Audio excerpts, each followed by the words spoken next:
दिल्ली में आयोजित AI impact summit के दौरान युवा कांग्रेस कार्यकर्ताओं द्वारा किया गया नग्न प्रदर्शन एक राष्ट्र विरोधी कृत्य था। हमारा आरोप है कि इस राष्ट्र विरोधी कृत्य के सूत्रधार कोई और नहीं बल्कि हिमाचल प्रदेश के मुख्यमंत्री श्री सुखविंदर सिंह सुक्खू।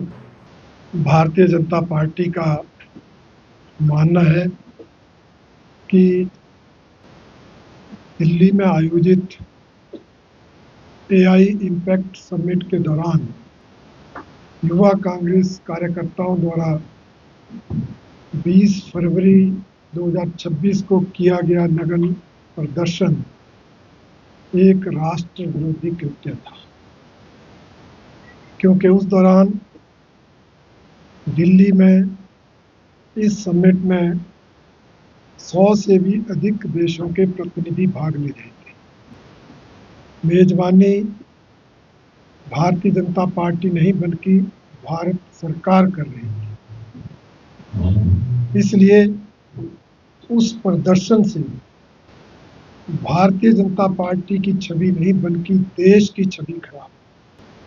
इसलिए हिंदुस्तान की छवि को धूमिल करने वाला ये प्रदर्शन किसी राष्ट्र विरोधी कृत्य से कम नहीं। और हमारा आरोप है कि इस राष्ट्र विरोधी कृत्य के सूत्रधार कोई और नहीं बल्कि हिमाचल प्रदेश के मुख्यमंत्री श्री सुखविंदर सिंह सुक्खू। और उन्होंने इस कृत्य को अंजाम देने के लिए हिमाचल प्रदेश विधानसभा के परंपराओं को तार-तार किया, नियमों की अनदेखी की और हिमाचल की जनता को, सदन को गुमराह करके इस राष्ट्र विरोधी गतिविधि को अंजाम देने में अपनी भूमिका अदा की। हम सब जानते हैं 16 मार्च 2026 से हिमाचल प्रदेश विधानसभा का बजट सत्र शुरू हुआ।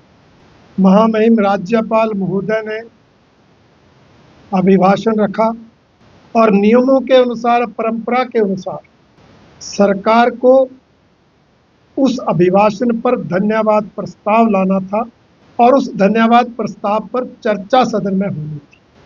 परंतु नियमों की अनदेखी करते हुए आरडीजी के मुद्दे पर सरकार सरकारी संकल्प लेकर आई।